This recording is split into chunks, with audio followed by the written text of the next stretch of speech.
Okay, Holly, you're all set to go. Thank you very much. So I would like to welcome everybody this morning and call the meeting to order. It's 9:01. Stephanie, can you please take attendance? Of course. Good morning, everyone. John Scott. Here. John Scott. Here. Sorry to hear you. Mike Saltis. Here. Ellen McPitterick. Here. Adrian will not be joining us today. Holly Williams. Here. And Alex has not joined us, but we do have a quorum. Thank you very much. And then just so everybody is aware, we have invited board members this morning who participate in the Policy and Personnel Committee to join us this morning for the discussion of the Finance and Accounting Manual. So I'd like to thank those members for joining us this morning. And I would also like to welcome anybody from the public who's with us, if we have any members of the public. And then next, we're going to ask the committee for a review of the September 23rd, 2022 minutes and call to approve. Motion to approve. Seconded. Thank you. All in favor? Aye. Aye. Aye. Any opposed? Any abstentions? All right, the motion carries. We're moving along now. And so Dave, would you please provide us with an update on the Finance and Accounting Manual? Yes. Good morning, all. Thank you for joining us. I'm going to share my screen. Okay, can everyone see it? Yes, Yes. we can see your screen. Okay, fantastic. All right, make that a little bigger for everybody. Okay, so this morning we're going to spend a few minutes going over the finance and accounting policy document. So what we do about annually now since we started is well, let me take a step back. When we first started, we created a finance and accounting policy document. And so annually after that, because the authority is still relatively new, we find there are updates and changes that are needed to be made in the document as we learn more. So this is that time of year again when we update the document. We did distribute that to everybody. I just wanted to spend a few minutes high level this morning going over with everybody what those updates to the document was. So there are basically 4 kinds of updates that we did do to the document. And the first one was we removed detailed, procedural, and duplicate content from the document. We really wanted the document to focus on the policies, the finance policies of the authority, and not necessarily a detailed step-by-step procedures. So we removed policies that were referenced in other existing documents so that the focus was on finance policies. For example, we had some statutory language in there on the duties of the authority as a quasi, but those weren't necessarily focused on anything finance related and were stated elsewhere in other policy documents. So there was no sense duplicating it, so we took it out. As I mentioned, we also removed step-by-step specific procedures. We had a whole bunch of procedures based on the contribution reconciliation. This document wasn't really the place for that, so we took it out and we put it in a finance procedure document that will outline, which will lay out rather, all the procedures needed for anything finance related. And we also wanted the document to be more consistent with other policy documents we had in terms of style and content. And so I do want to thank Erin and Michael Cesar for their help with that, as they've been looking at and rolling out other policy documents throughout the year, well, throughout the years since we've been in existence. The second item, oh, and I just to add to the last one, I forgot to mention, because we took the procedures out, we eliminated the word manual from the document. Because when you think of a manual, you think of a step-by-step procedure document. And this wasn't the case for the policy document. So we just call it the finance and accounting policies document now, as opposed to the manual. Okay, moving on to the second category of changes. We clarified the budgeting requirements in the document. For those of you on the Finance and Audit Committee, you know every month that there's 3 components that we go over of the budget, comparing it to actual results, those being operating, bond, and contribution. So we wanted to make that clear when we refer to the annual operating budget that there's 3 accounts to that. We also updated the financial language related to the monthly financial statements to reflect the current format that we're using and we present to you every month. The third category of updates we did was clarifying the reporting requirements of the authority. In the document, we had the state's reporting requirements in there, but there are also some annual reporting requirements of the Connecticut Paid Leave Authority's own statutes. And so we thought it would be a good idea to have them all in one place and mentioned, and those stem from section 3149 and include the authority's annual report, which is due in May, and the trust fund report, which is due in September and is actually made up of information required in 2 different sections. And finally, we updated the document for a virtual working environment. As you all know, the authority works remotely, so we thought it would be more appropriate if we moved references to things like rent, utilities, physical checks, and things of that nature, because they're really not applicable to us as a remote agency. We put more of an emphasis on the inventory of physical assets, things like laptops and cell phones, as they're important for a remote environment, just making sure we are keeping track of those things and know where they are and what we have. And we removed language that referenced items such as furniture and shelving and rolling files, because we don't have an office, as you know, so it didn't make sense to include language like that.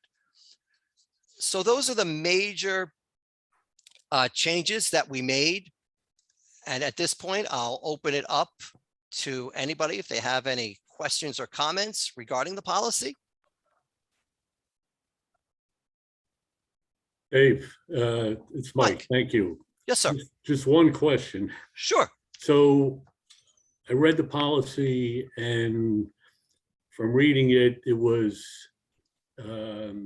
not possible to see the changes that were made. And do you happen to have a document kind of in red line and strikeout, which would show what was added and deleted from the prior policy to get to this draft? We do, and we could distribute that to the committee if you'd like. It can be messy, it can be tricky to read, so but it's not a problem if you'd like to see it. Sure. Yeah, I'd appreciate that. I think it would be helpful, because otherwise I can't really assess what was changed. Okay, sure. We can distribute that to everybody who got the draft of the last version. Not a problem. Thank you. You're welcome. The second question I had is,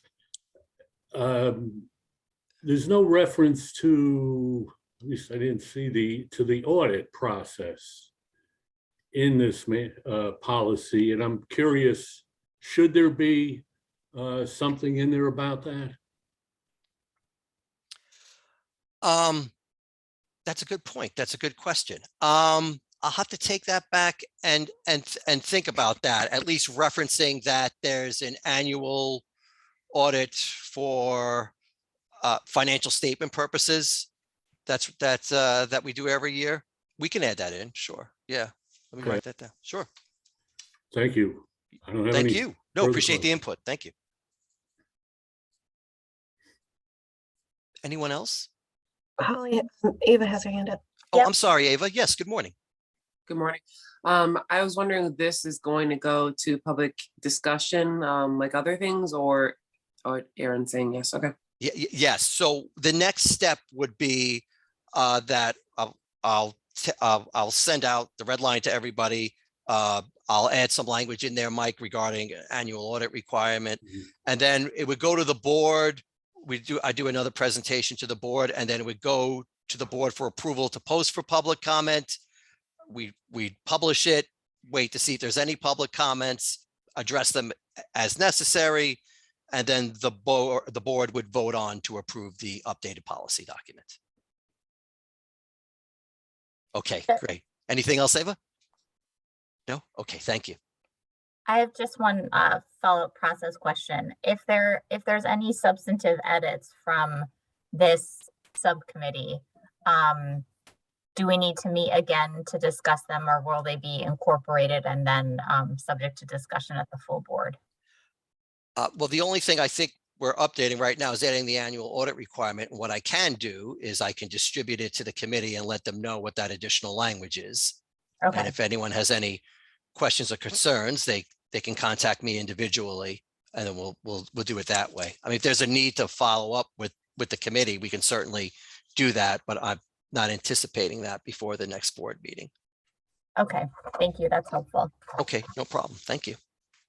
Were there any other questions? I want to make sure I didn't miss anybody. All right. Thank you, Dave, as always. And then we'll move on then to review our budget spending to date. Okay. Pile of papers number 2. I'm still old school. What can I tell you? Okay. I see, Mike, I see you laughing. So as much as we do everything remotely on screen, I still print everything out too. What can I tell you? Okay. I'm going to share my screen. Make sure I find the right document here. Okay. Okay, everyone can see my screen? Yes, we can see your screen, Dave. Thank you very much, Stephanie. Okay, so we are going to go over the financial results for September.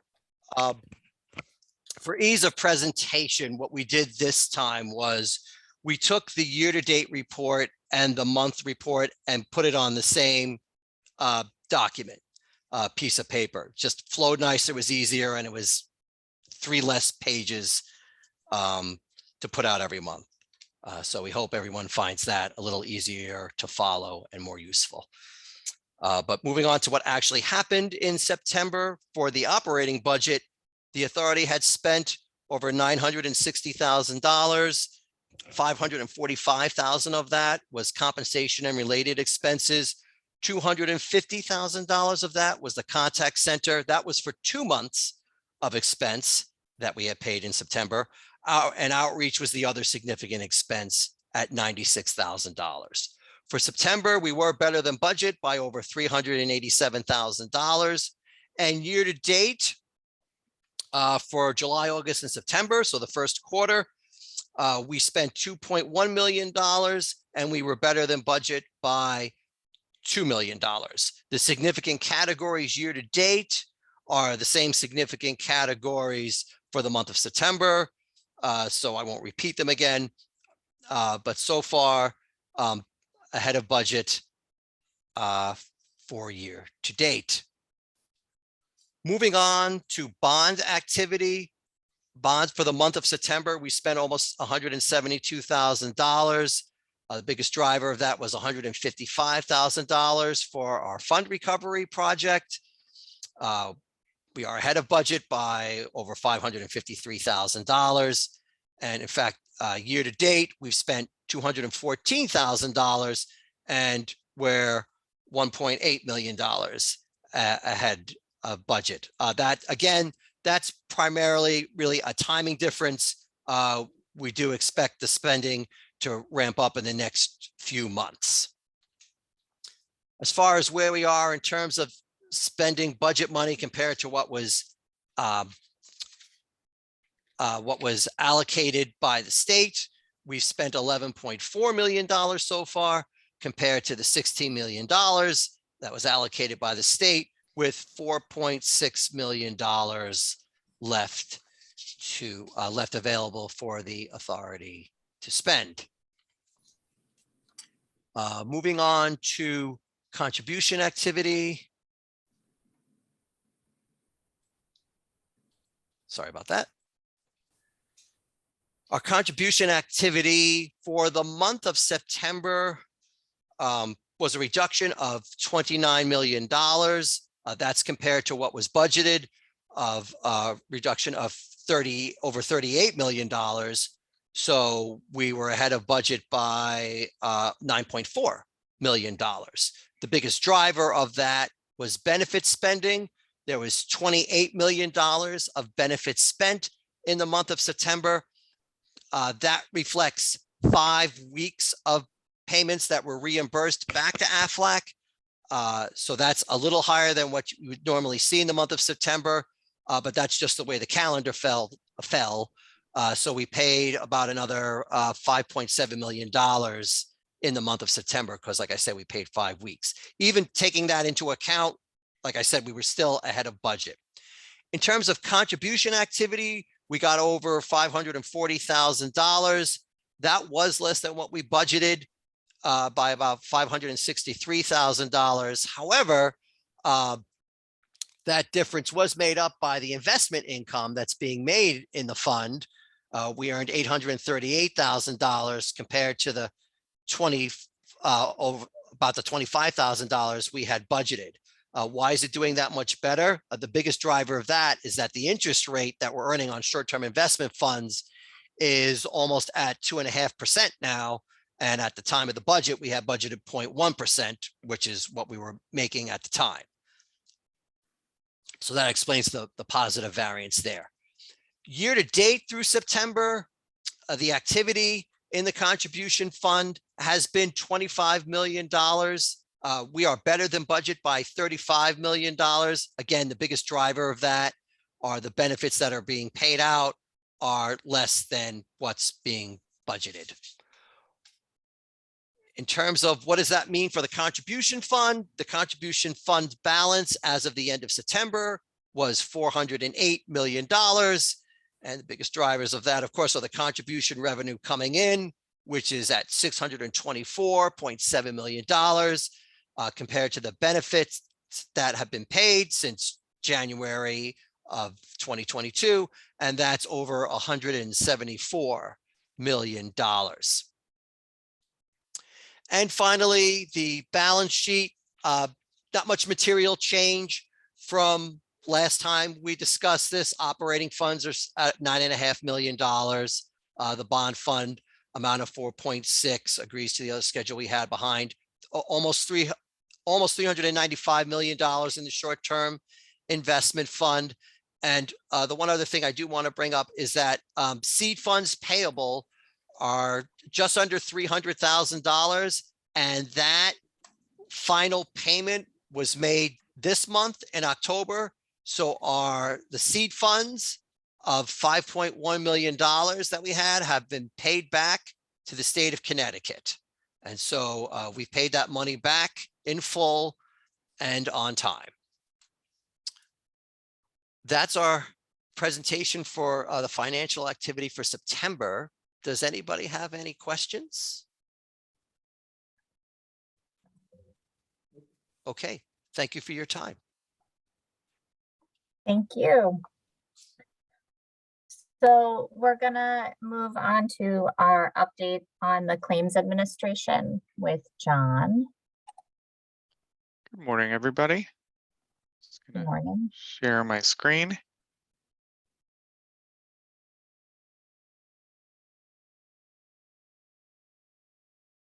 You can see your screen, John. Okay, thank you. Okay, claims update as of October 28th.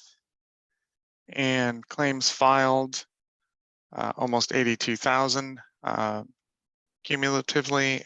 Claims in for October through the 26th, 6,672. And claims received status, all approved claims are at 46,181, which is now ticked up to 57% of all incoming claims, and denied claims at 24,840, which is 30% denial rate.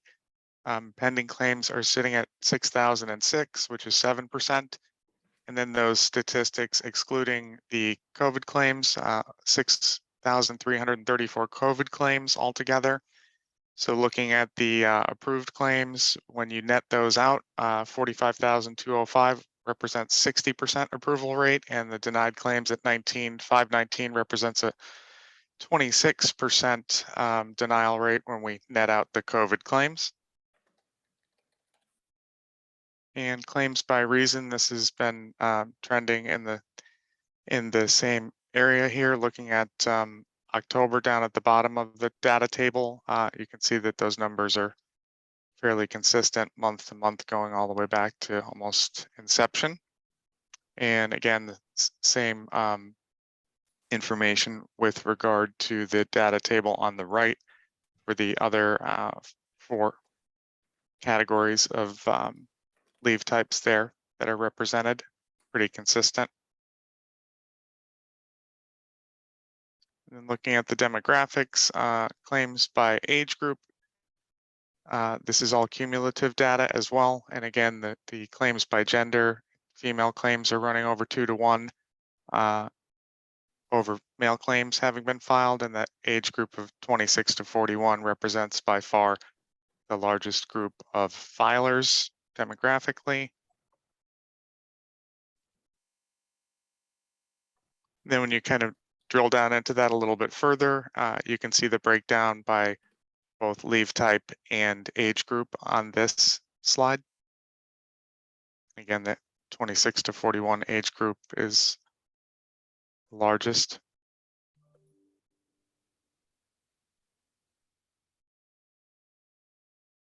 And leave reason by gender. So breaking that out into the largest leave categories here, you can see the own injury illness is still by far the most substantial, and how it breaks down by gender as well.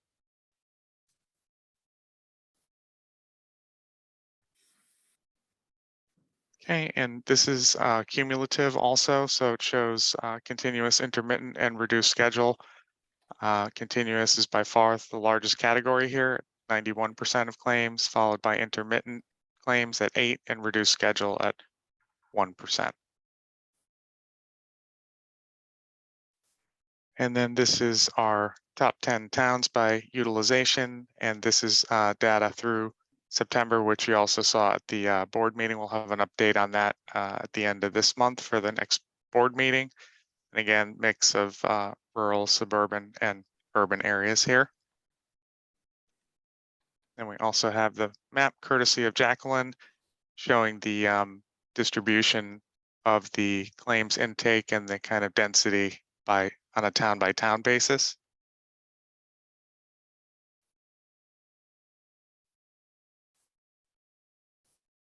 And these are the approved claim statistics. So looking at the larger categories here, the employee's own health is the largest. And then when you combine the bonding and pregnancy, that's also a very large category as well, representing over 47% of almost 48% of total approved claims.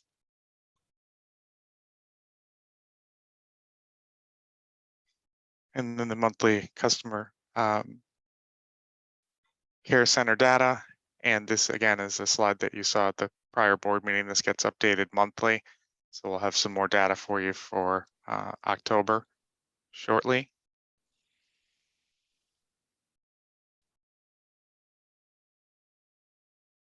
And then with regard to payments, there have been 332,000 payments released to 35,000 unique employees, covering over 1.9 million total days paid, and a total gross payments of 196,681,314. And again, the payment types remain very consistent at 89 and 11% for direct deposit versus the debit card election. And then with regard to the percentages paid out, see over 50% of people were paid at the maximum benefit rate, and other associated information here, about a third paid just below that, and the almost $99 per day average. That concludes the claims presentation. Any questions on that?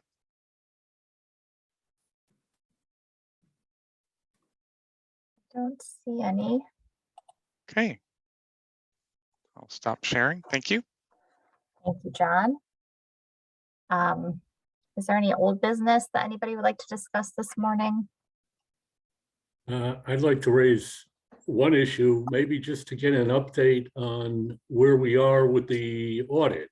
I know there were some delays, and I'm just curious as to where we are in the process. Sure thing, Mike. So the audit is continuing. We have preliminary drafts of the financial statements and related documentation. We're going over that with the auditors right now. We're scheduled to have a almost final draft next week, and we should have it signed off and finalized in November, and we'll be presenting to the audit committee November 18th, I think the day is, the Finance and Audit Committee rather, and the auditors will be there to go over the financials at that time. That is the financial statement audit with Markham. Regarding the audit from the APA, the Auditors of Public Accounts, they are currently focusing on another audit.